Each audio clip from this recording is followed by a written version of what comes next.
kabit na kong kabit. Pero hindi nyo ako masisisi. Nang sa case ko, hindi lahat ng kabit mapanira ng pamilya. May balak na kami magsama at bilin ko sa kanya na dalhin ng dalawang anak na mas makabubuting ako na lang yung mag-alaga kaysa sa nanay nilang pabaya.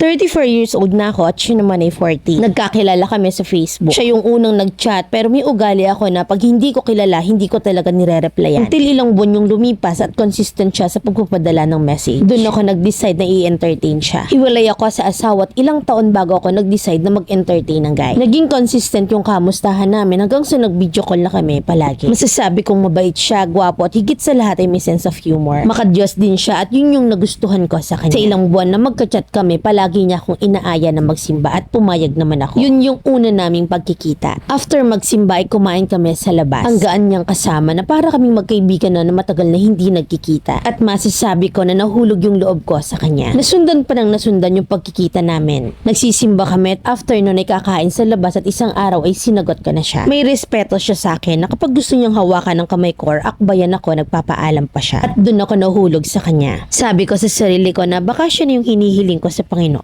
Lumipas ang isang buwan na naging kami ay may nangyari na sa amin. At di ko pinagsisihan yon dahil mahal na mahal ko siya. Habang tumatagal ay minapapansin ako sa kanya na parang may mali. Isang beses ay nagkamali siya ng tawag sa akin. Tinawag niya akong Bing pero love ang tawagan namin at dun ko siya kinumpronta. At umamin naman siya at umiiyak siya sa harap ko at nagmamakaawang wag ko siyang iwan. Na ngayon lang siya naging masaya sa buhay niya. Sinabi niya sa akin na may asawa na siya pero hindi sila okay nung babae. Nananakit at walang respeto. Hindi niya lang magawang iwan dahil maliliit pa yung dalawang anak niya. Pinatawad ko siya at sabi niya papatunayan daw niya na totoo yung sinasabi niya. Ang araw ay nagrereklamo siya na maaga yung cut-off ng sahod nila kasi holiday. Tapos nagulat ako nung pagka-uwi niya hindi na siya nakapag-update. Yung pala nabugbog na siya ng asawa niya. Pinasa pa sa akin yung video na binubugbog siya at sinasampal at tinatadyakan. Na kahit pa ulit-ulit niyang sinasabi na nag-cut off ng maaga yung boss nila. Pinagmumura siya at kung ano-anong masasakit na salita ang sinasabi sa kanya. Yung dalawang anak niya umiiyak na lang at awang-awa sa tatay nila. Pero may part sa loob ko na ayokong maniwala sa mga sinasabi niya at nag-decide akong alamin ang totoo. Naghanap ako na mauupahan na malapit sa kanila at hindi ko yun sinabi sa kanya. Sabi ko sa may-ari na 1 month lang ako doon at aalis din ako at mangingibang bansa.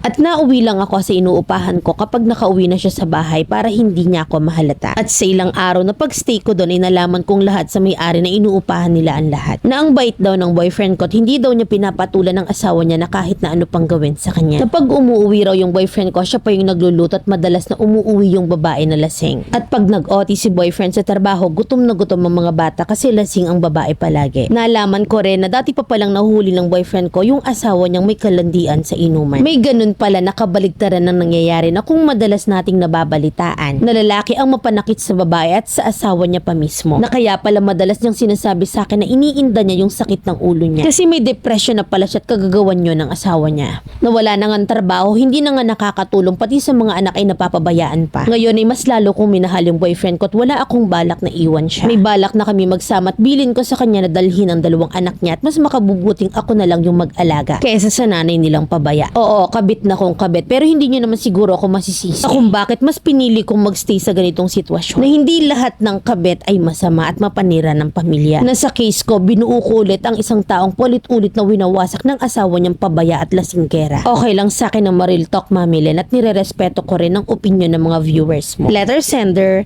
Jel ng Valenzuela City. Masyado kang pabida. Desperada mga banat at galawan. Piling hero ka na ng lagay na yan. Nalaman mo ng kabit ka pero nagawa mo pang mag-spy. Then end up saying napapanindigan mo. Sa isang buwan mong pag-spy is not enough para masabi mong walang kwenta at pabaya ang asawa. You don't know the whole story, the reason, and when they started. The nerve na sabihin mong dalhin ang mga bata kasi nasa inang pabaya. Ready kang magpakaina kuno, kapal naman ng mukha mo, nakakapanginig ka ng laman. Sending videos and proof na sinasabing inaapi siya para masabing maging makatotohanan ang ganap. Mas nauna pang ibigay sa'yo ang proof na inaapi siya kaysa gumawa ng aksyon at tanggalan ng karapatan ng pabayang ina't asawa. Marespeto pero pinagsabay kayo. Sabay kayong kinakalantare, sasabihin mo pang boyfriend mo kabit ka. Na habang tinatrato ka ng tama, tinatarantado naman yung isa. Right person at the wrong time ang atake. Nakadalawang anak nga sa asawa at sabi mo maliliit pa. Na kung talagang marespeto at taong simbahan yan, una best dinaan niya sa legal separation at yung custody ng mga bata. Yun dapat ang inaatupag niya. Iwanan iwanan ng asawa kung talagang pabaya. Hindi mo ikinaganda ang mang-agaw ng pamilya lalo't aware ka na dapat mag-ingat ka. Kasi naitago niya sa'yo may pamilya habang sa simbahan ka dinadala. Na pati Diyos ginagagong literal. Ang daming desisyon na pwedeng gawin sa buhay. Pero pinili mo pa ring maging kabet. May utak ka ba?